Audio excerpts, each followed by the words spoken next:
Un encuentro con lo arcano se da en cualquier momento cuando menos uno se lo espere. Y cuando las cosas sucedan, no busquen una explicación para rechazar los hechos. ¿Saben? La autonegación es un papel que asumimos para fingir que nada es cierto, que en realidad nada ha ocurrido, o que en su caso lo mejor es simplemente olvidarlo. El ser humano es muy dado a negar todo aquello que no logra entender. Un profesor amigo mío me platicó una experiencia tan espeluznante que a pesar de que han pasado más de 20 años, él no ha podido olvidar y mucho menos encontrar una explicación racional. Pero dejemos que nos cuente él mismo esta extraña historia.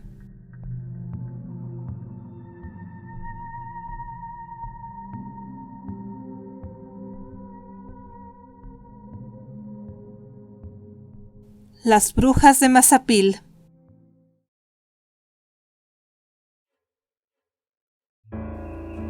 Citando a este profesor, él nos menciona que eran las vacaciones de verano y estaba yo estudiando la secundaria.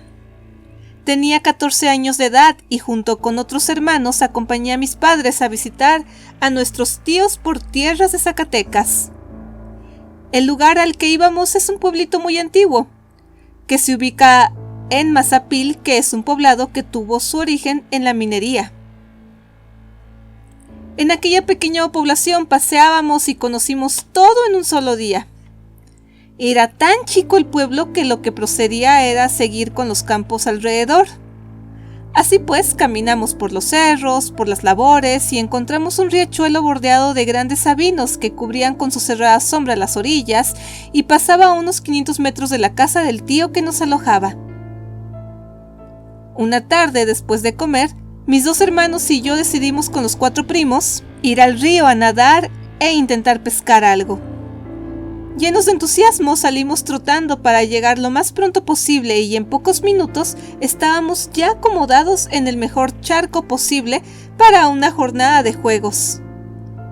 La tarde corrió entre las bromas y el relajo constante, pero unas horas después el sol ya estaba cayendo en el horizonte. Había que regresar a casa, pero tan felices momentos habíamos pasado que decidimos reunir algo de leña y esperar la noche con una fogata. Estaríamos unas horas mirando las estrellas, intercambiando historias, hablando de nuestras escuelas, amigos, deportes y demás cosas que platican los niños. El sol estaba ya en la línea poniente. La luz moría poco a poco y encendimos la hoguera. Todavía había una poca luz de día cuando escuchamos una risa que parecía rodearnos por todas partes.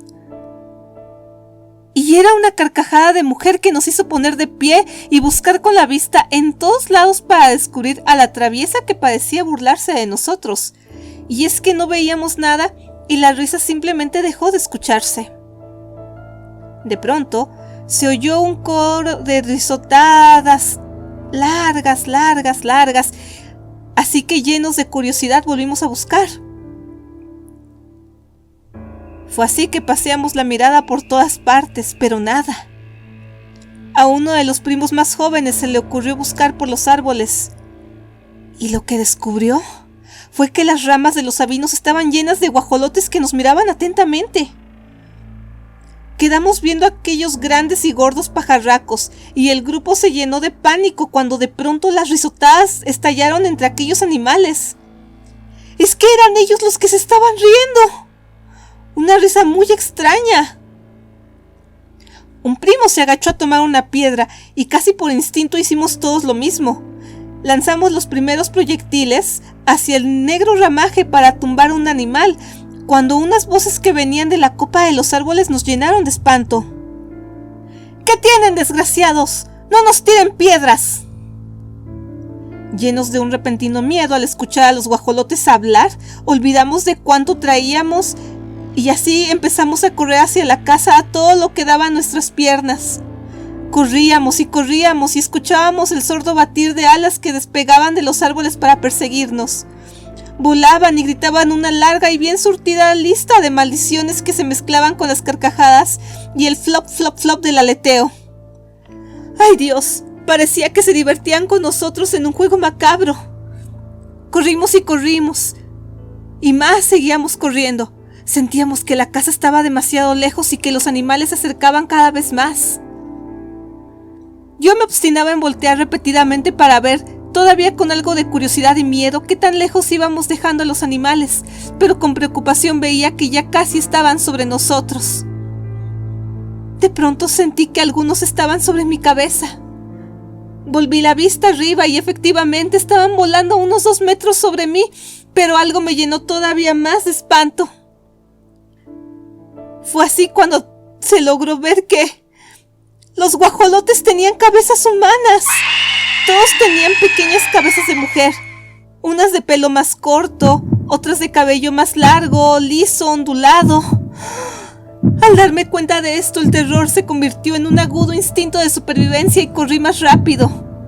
Y yo, que por curioso iba más de 20 metros atrás de todos, llegué a la casa casi 50 metros adelante de mis aterrados primos y hermanos. Las luces empezaban a prenderse por el poblado.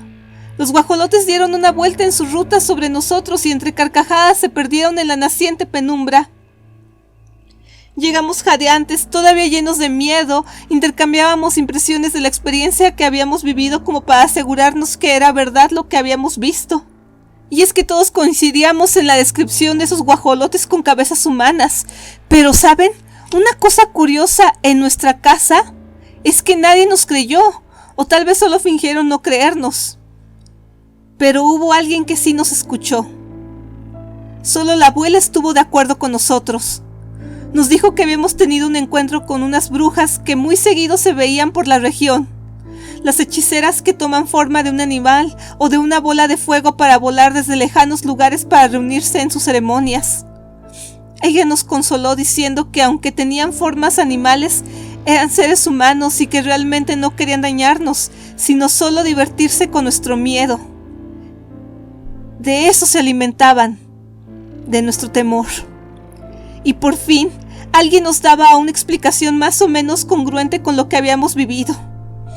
Los demás siempre buscaron en nuestra mente al pensar que si todo aquello fue producto del miedo colectivo, si todo aquello lo habíamos construido con nuestro temor. Hasta llegaron a preguntarnos si habíamos tomado o si nos habíamos drogado, sin pensar que éramos solo unos niños.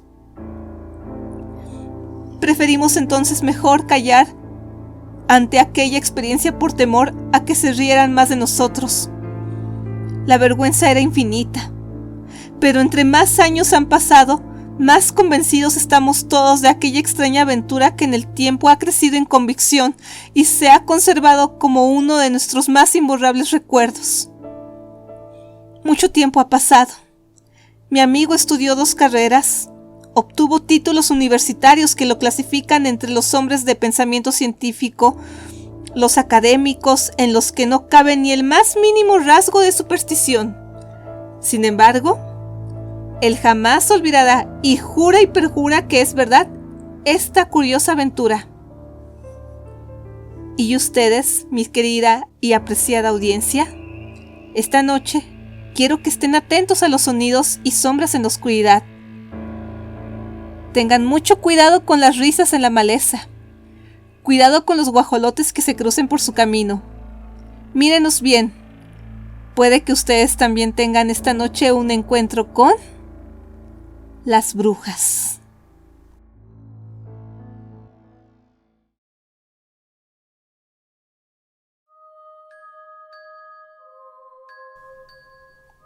Mi estimada audiencia, espero que esta historia de terror haya sido de su interés.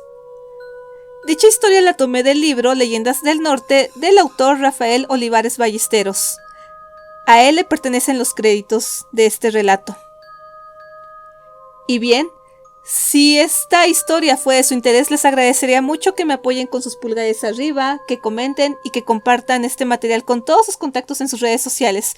Y ya que andamos en esas, síganme en mis propias redes sociales que van a aparecer en pantalla en estos momentos. Suscríbanse a este espacio y denle click a la campanita para que YouTube les notifique cuando subo nuevo contenido, esperando de todo corazón que tengan muy dulces pesadillas y grandes satisfacciones. Hasta la próxima.